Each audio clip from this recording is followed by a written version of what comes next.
যে কোনো প্রতিবাদে হিউম্যানস রাইটস সিপিডি আর ইন্ডিয়া অসহায় মানুষদের সাথে মানুষদের পাশে সবসময় পথে নেমে কাজ করে।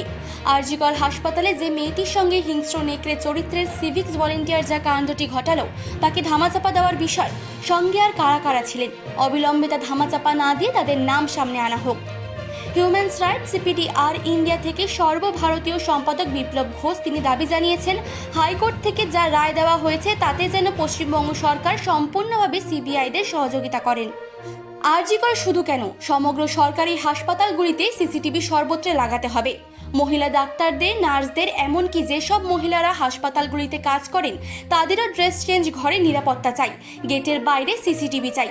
হাসপাতালে টোটালি নিরাপত্তা বাড়াতে হবে। ব্যাকগ্রাউন্ড খারাপ থাকলে কোনো সিভিক ভলেন্টিয়ার বা কোনো পুলিশের চাকরি নয়। যারা রক্ষক তারা কেন ভক্ষক হবেন? অ্যাডভাইজারি বডি প্রেসিডেন্ট ও অভিনেত্রী পাপিয়া অধিকারী বলেন, স্বাস্থ্য ডিপার্টমেন্টের কাঠামো ঠিক করতে হবে। মেয়েদের নিরাপত্তা কোথায়? তাদের নিরাপত্তা চাই। সিভিক ভলেন্টিয়ার কিভাবে ওই রাতে ঢোকে? অ্যাডভাইজারি বডি ওয়ার্কিং সভাপতি West Bengal member of x মহিলা কমিশনের ভারতী মুৎসুদ্দিন তিনি বলেন, কোথায় প্রশাসন? কেন ধামাচাপা দিতে গেছিলেন? হাইকোর্টের অর্ডারকে যেন সম্পূর্ণ মান্যতা দেওয়া হয়। এই সমস্ত আলোচনাকে একটা সময় আপনার যে প্রতিবাদ, যে লড়াই দেখেছিলাম, আপনি মুখ্যমন্ত্রী থেকে সেই লড়াইয়ের মাঝে বুঝিয়ে দিন ওই মেয়েটা এরকম লক্ষ লক্ষ মেয়েদের কারুর সাহস হবে না, ওই নেকড়ে গুলোকে ছুঁড়ে ফেলে দেওয়া হবে, ন্যায় প্রতিবাদ হবে। এটা দেখে দেওয়া উচিত ছিল। বলবো এই ধরনের অপরাধ, এই যে আমাদের জি করে যে মেয়েটি চিকিৎসা করছিল, রেস্ট নিতে গিয়েছিল, সিভিক ভলেন্টিয়ার বারবার, একবার না দুবার না, ওইখানে যারা গার্ড দিচ্ছিলেন তারা কি করছিলেন? এরকমভাবে বিভিন্ন হসপিটালগুলোতে আরও জোরদার, কঠোরতম সেখানে ব্যবস্থা রাখা হোক, সিসিটিভি রাখা হোক, তাদের রেস্ট রুম, তাদের টিফিনের ঘর, তাদের পোশাক পরিচ্ছদ চেঞ্জের জন্য রুম, সেখানেও যেন সিসিটিভিগুলো বাইরে দিয়ে থাকে, যেন কোনো দুষ্কৃতী ওইখানে না ঢুকতে পারে। আর অপরাধীদের যেন কোনো আড়াল করা না হয়। আমরা সেই পশ্চিমবঙ্গ দেখতে চাই যে এখানে প্রত্যেকটা মানুষ, কি মেয়ে, কি ছেলে, কি ডাক্তার, কি নার্স, বিভিন্ন ধরনের যে কোনো মানুষ, যে কোনো যারা ট্রেডের আছে, প্রত্যেকে যেন সুষ্ঠুভাবে, সুন্দরভাবে থাকতে পারে। এটাই আমাদের বন্ধু।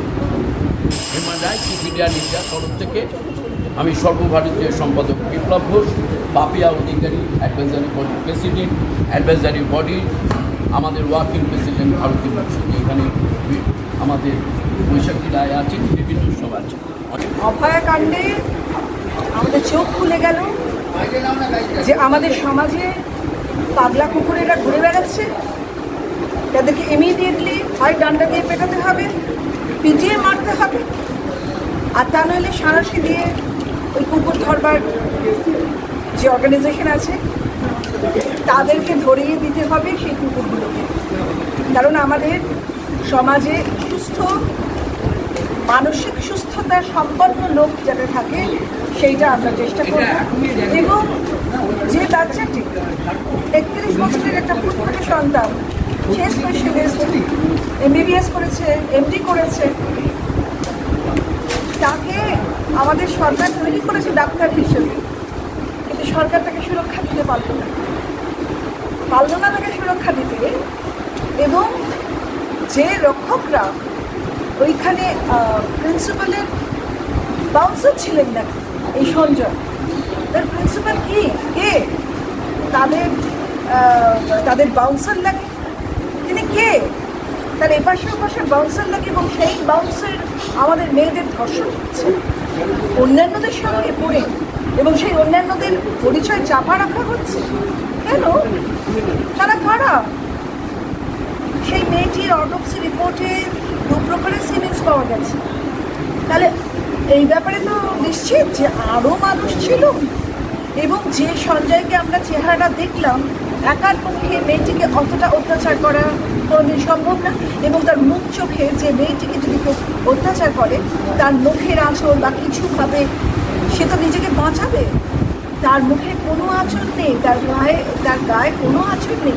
তার মানে কয়েকজন পাগলা কুকুর ওই মেয়েটিকে ধরে রেখেছিল কীভাবে, এবং নৃশংসভাবে তাকে হত্যা করা হয়েছে। তো এইগুলো তো আপনাদের জানতে হবে। এবং সেই তাদের আজকে সিবিআইয়ের কাছে চলে গেছে বটে, কিন্তু তথ্য প্রমাণ কতটা রয়েছে, কতটা লোপাট করার পর তাদেরকে ডাকা হলো সেটাও একটা ঘটনা। এবং তারপরে বলে দেবে যে সিবিআইয়ের তো সাকসেস রেট অত্যন্ত কম। ঠিক টাইমে সিবিআইকে যদি আপনারা বলে দিতেন, যে পুলিশ প্রশাসন আপনারা বলে দিতেন যে আমরা অক্ষম, প্রথম থেকে সিবিআই আসবে, তারা অক্ষম, এবং প্রশাসন মন্ত্রী আমরা পদত্যাগ চাই, স্বাস্থ্যমন্ত্রী আমরা পদত্যাগ চাই, এবং মুখ্যমন্ত্রীর পদত্যাগটা অবিলম্বে চাই। সে ব্যাপারে আমি কিছু মন্তব্য করছি না, কারণ পুলিশরা তার দায়িত্বে তারা নিশ্চয়ই ওয়াকিবহাল, এবং যিনি আছেন টপ অফ দি পুলিশ সেখানে যিনি কমিশনার আছেন ওয়ান্ডারফুল ম্যান এবং ভেরি এফিসিয়েন্ট পুলিশ অফিসার, আমি আশা করবো নিশ্চয়ই। আর যেটা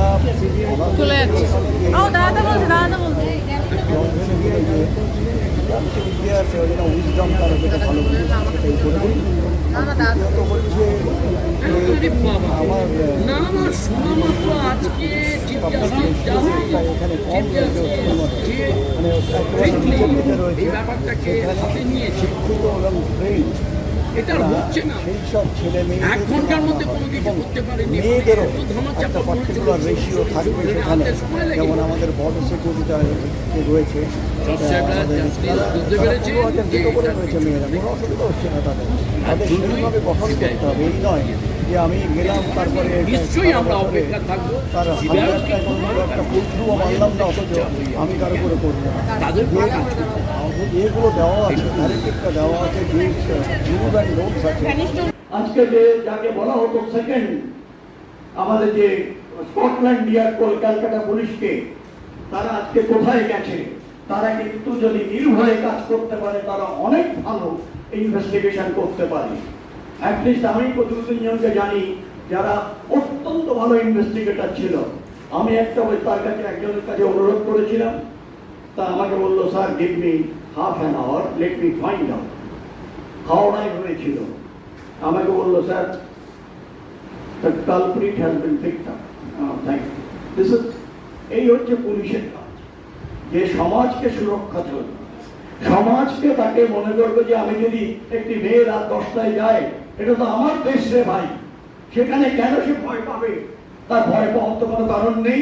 সে জানে আমার পুলিশ আছে, সে জানে মোবাইল পেট্রোল আছে, কিন্তু কোথায় তারা? চিফ এডিটর জিতেন সরকারের রিপোর্ট, চেতনা বার্তা, জেগে থাকে, জাগিয়ে রাখে।